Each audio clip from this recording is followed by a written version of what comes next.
तो आज हम बात करने वाले हैं बिजनेस स्टडी यानी बीएसटी के मोस्ट इंपॉर्टेंट सब्जेक्टिव क्वेश्चन के बारे में, जो आपके फाइनल एग्जाम के लिए काफ़ी इंपॉर्टेंट है और ये सारे क्वेश्चन आपके सेंटअप एग्जाम में पूछा गया था। सो आज की इस वीडियो को कंप्लीट जरूर देखिए और लाइक करके अपने दोस्तों को भी शेयर कीजिए, जिससे आपके दोस्तों को भी फायदे हो सके।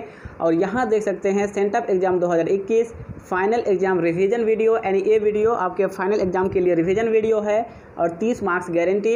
यानी यदि आप इस वीडियो को कंप्लीट देख लेते हैं तो आप लोगों को 30 नंबर आपके इंटर की परीक्षा में जरूर मिलेंगे। और बिजनेस स्टडी का सब्जेक्टिव क्वेश्चन विथ आंसर, यानी इस वीडियो में हम लोग बिजनेस स्टडी के मोस्ट इंपॉर्टेंट सब्जेक्टिव क्वेश्चन को आंसर के साथ सॉल्व करेंगे। तो चलिए आज की इस वीडियो को स्टार्ट करते हैं। और इस वीडियो का जो फर्स्ट क्वेश्चन है, पहला क्वेश्चन, प्रबंध एक विज्ञान है, स्पष्ट कीजिए। Management is a science, explain. प्रबंध एक विज्ञान है, स्पष्ट कीजिए। तो इसका आंसर होगा प्रबंध एक सार्वभौमिक विषय है, इसके सिद्धांत और नियम भिन्न भिन्न परिस्थितियों में भिन्न भिन्न परिणाम उत्पन्न कर सकते हैं। मतलब इसके सिद्धांत और नियम जो है वो अलग अलग परिस्थितियों में अलग अलग परिणाम यानी रिजल्ट उत्पन्न कर सकते हैं। प्रबंध के सिद्धांत परिस्थितियों पर निर्भर करते हैं, जिस कारण इसके प्रयोग से हर समय समान परिणाम नहीं निकलते। यही कारण है कि अर्नेस्ट डेल ने प्रबंध को मुलायम अथवा मृदु विज्ञान कहा है। यह आपका जो एक ऑब्जेक्टिव क्वेश्चन बनता है कि प्रबंध को मुलायम अथवा मृदु विज्ञान किसने कहा है, तो अर्नेस्ट डेल ने। आपको इस टाइप का भी ऑब्जेक्टिव क्वेश्चन पूछा जा सकता है। आपको इंटर में ये क्वेश्चन पूछा जा सकता है कि प्रबंध को मुलायम अथवा मृदु विज्ञान किसने कहा है, तो आपको टिक करना होगा अर्नेस्ट डेल। चलिए आगे बढ़ते हैं। और नेक्स्ट हम लोगों का दूसरा नंबर क्वेश्चन, समन्वय के दो लाभों को बताइए। Give two advantage of coordination, यानी समन्वय जो है, कोऑर्डिनेशन जो है, उसके दो लाभ यानी प्रॉफिट को हम लोगों को बताना है, एडवांटेज को बताना है। तो आंसर आपको लिखना होगा, पहला नंबर आदेशों एवं निर्देशों की एकता और दूसरा नंबर मानवीय संबंधों पर बल। पहला नंबर आदेशों एवं निर्देशों की एकता और दूसरा मानवीय संबंधों पर बल। तीसरा क्वेश्चन देखिए कि वैज्ञानिक प्रबंध क्या है, व्हाट इज साइंटिफिक मैनेजमेंट। वैज्ञानिक प्रबंध क्या है, व्हाट इज साइंटिफिक मैनेजमेंट। तो आंसर होगा FW टेलर के अनुसार। आपको लिखना होगा FW टेलर के अनुसार, उसका टिक करके डैश। वैज्ञानिक प्रबंध यह जानने की कला है कि आप लोगों से यथार्थ में क्या कराना चाहते हैं तथा यह देखना चाहते हैं कि वह उसको सुंदर तथा सस्ते ढंग से करें। ये काफ़ी इंपॉर्टेंट क्वेश्चन है आपके फाइनल एग्जाम के लिए। और चलिए आगे देखते हैं। और नेक्स्ट हम लोगों का चौथा नंबर क्वेश्चन, प्रबंध के सिद्धांत की आवश्यकता क्यों होती है। Why is the principle of management necessary.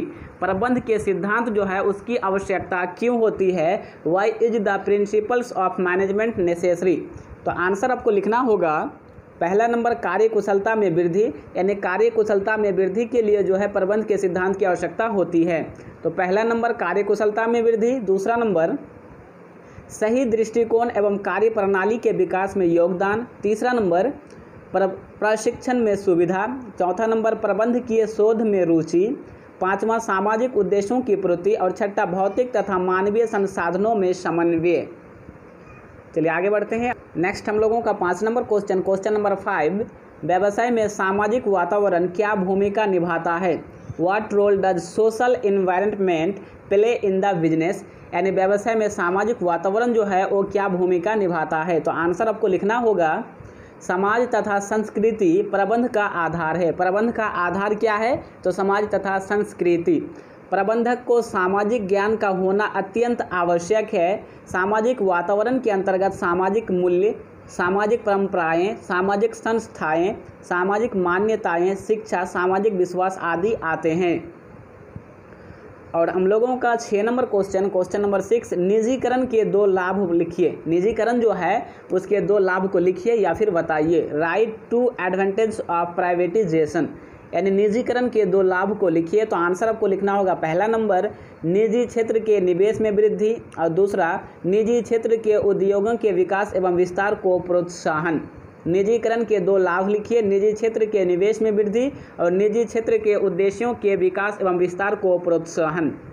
और फ्रेंड्स, मैं आप लोगों को बता दूं कि आप लोगों को इस चैनल पे यानी इंटर फ्री क्लास जो यूट्यूब चैनल है हमारे, इस चैनल पे आप लोगों को एवरीडे यानी प्रतिदिन शाम 7 बजे यानी इस टाइम पे जो आप लोगों का शाम 7 बजे था, एवरीडे शाम 7 बजे 7 PM को लाइव क्लास होती है।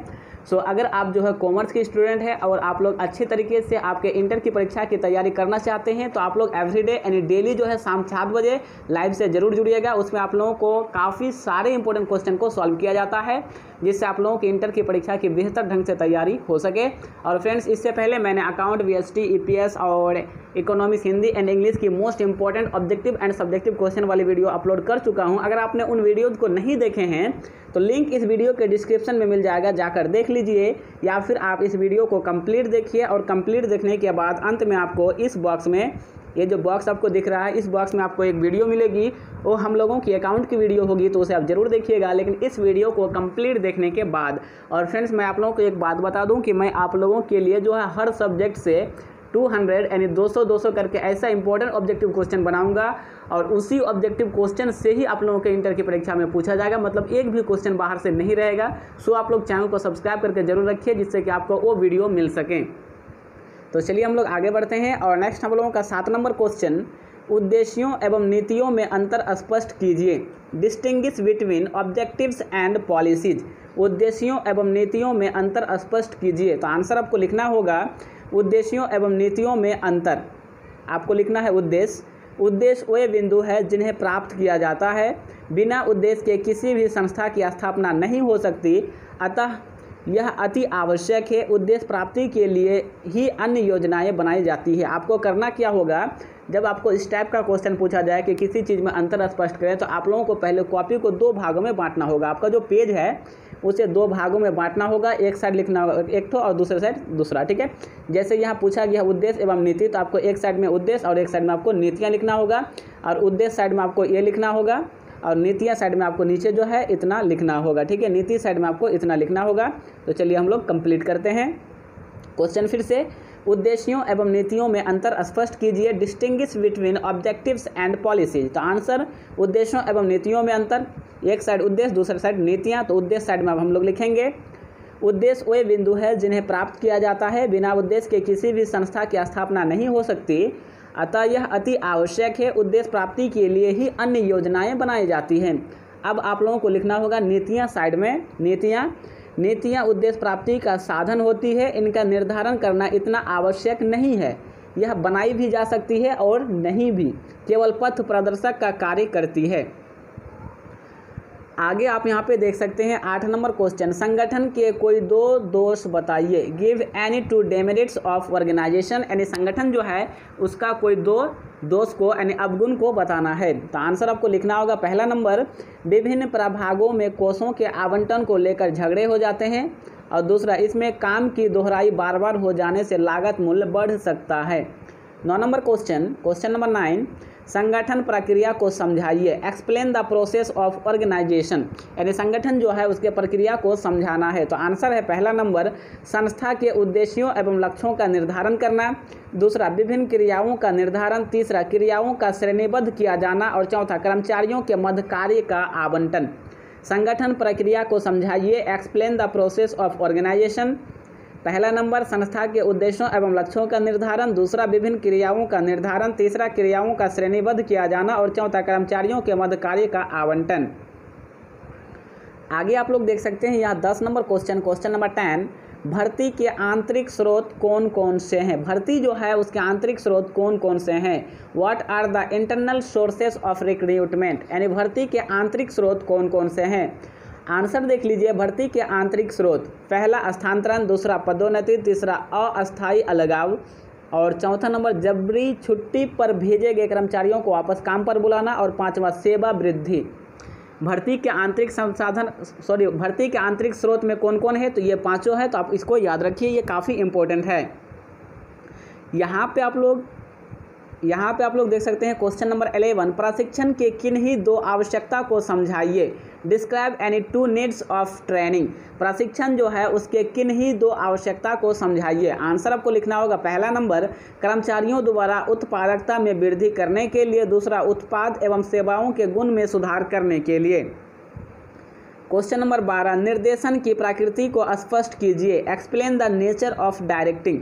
निर्देशन की प्रकृति को स्पष्ट कीजिए। Explain the nature of directing. तो आंसर आपको लिखना होगा, पहला नंबर, प्रबंध का महत्वपूर्ण कार्य, दूसरा, प्रबंध के प्रत्येक स्तर पर आवश्यक, तीसरा सतत प्रक्रिया, चौथा मानवीय निष्पादन से संबंधित, पांचवा विभिन्न तत्वों का समूह, छठा तिहरे उद्देश्य एवं लास्ट जो है 7 नंबर निर्देशन का प्रवाह।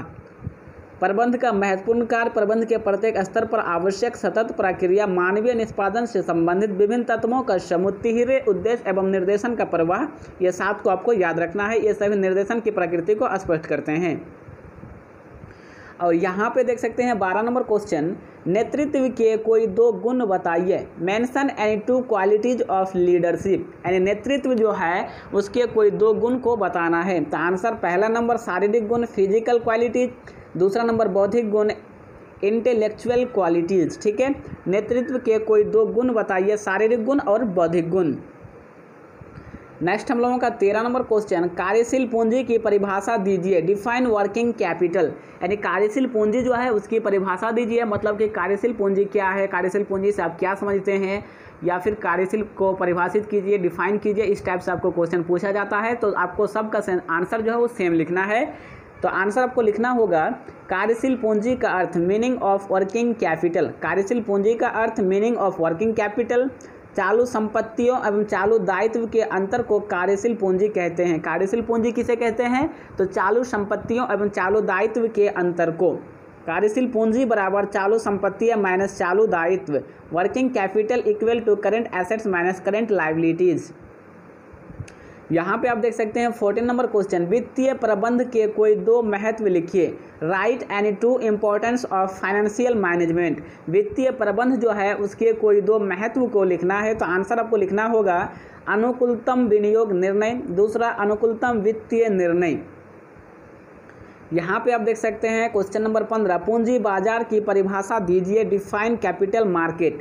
पूंजी बाजार की परिभाषा दीजिए, डिफाइन कैपिटल मार्केट। तो आपका आंसर लिखना होगा पूंजी बाजार की परिभाषा, पूंजी बाजार दीर्घकालीन वित्तीय सुविधाएं प्रदान करता है। पूंजी बाजार के अंतर्गत हम उन सभी सुविधाओं एवं संस्थाओं को सम्मिलित करते हैं जो दीर्घकालीन समय के लिए धन उधार लेने और देने का कार्य करती है। अर्थात पूंजी बाजार में दीर्घकालीन ऋणों के लेन देनों का बोध होता है। आगे हम लोगों का 16 यानी 16 नंबर क्वेश्चन, उपभोक्ताओं के कोई 2 उत्तरदायित्व बताइए। State any 2 responsibilities of consumer, यानी उपभोक्ताओं के कोई 2 उत्तरदायित्व बताइए। तो आंसर आपको लिखना होगा पहला नंबर क्रय में जल्दबाजी ना करें, और दूसरा गुणवत्ता से समझौता ना करें। और नेक्स्ट हम लोगों का 17 यानी 17 नंबर क्वेश्चन, उपभोक्ता संरक्षण से क्या आशय है। What is meant by consumer protection. What is meant by consumer protection, यानी उपभोक्ता संरक्षण से क्या आशय है। तो आंसर होगा उपभोक्ता संरक्षण का अर्थ है उत्पादकों और व्यापारियों द्वारा उपभोक्ता हितों के विरुद्ध की जाने वाली व्यापारिक कार्यवाहियों के विरुद्ध उपभोक्ताओं का आश्वासन देना। उपभोक्ताओं के हितों के विरुद्ध की जाने वाली व्यापारिक कार्यवाहियों में मिलावट, निम्न गुणवत्ता की वस्तुओं या सेवाओं की आपूर्ति, कम तोल और माप, अधिक कीमत वसूलना, विज्ञापनों में भ्रामक दावे करना आदि शामिल है।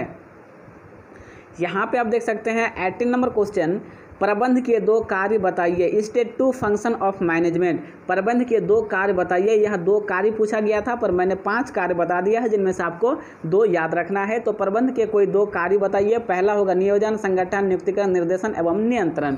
और फ्रेंड्स, मैं आप लोगों को बता दूं कि मैं जो है आपका जो सेंटअप एग्जाम में जितने भी क्वेश्चन पूछे गए थे, जैसे जैसे जिनका मतलब कि सेंटअप एग्जाम हुआ है, जैसे अकाउंट का किसी का हुआ है, किसी का VST का, किसी का इकोनॉमिक्स का, किसी का EPS का, किसी का हिंदी का, किसी का इंग्लिश का, लेकिन ऑल सब्जेक्ट का अभी तक किसी का नहीं हुआ है। तो जिसका अभी तक नहीं हुआ है और जिसका हो चुका है वो मिलान कर लीजिएगा, और जिसका नहीं हुआ है वो जो है account, VST, EPS, English, Hindi और इकोनॉमिक्स का जाके वीडियो देख लीजिए, क्योंकि आपके भी सेंटअप एग्जाम में सेम आपको यही क्वेश्चन पूछा जाएगा और आप मतलब कि आसानी से अच्छा खासा मार्क्स उठा लोगे। तो लिंक डिस्क्रिप्शन में है, जाकर देख लीजिए। तो फ्रेंड्स, आज की इस वीडियो में यहीं तक, मिलते हैं फिर नेक्स्ट वीडियो में, तब तक के लिए बाय।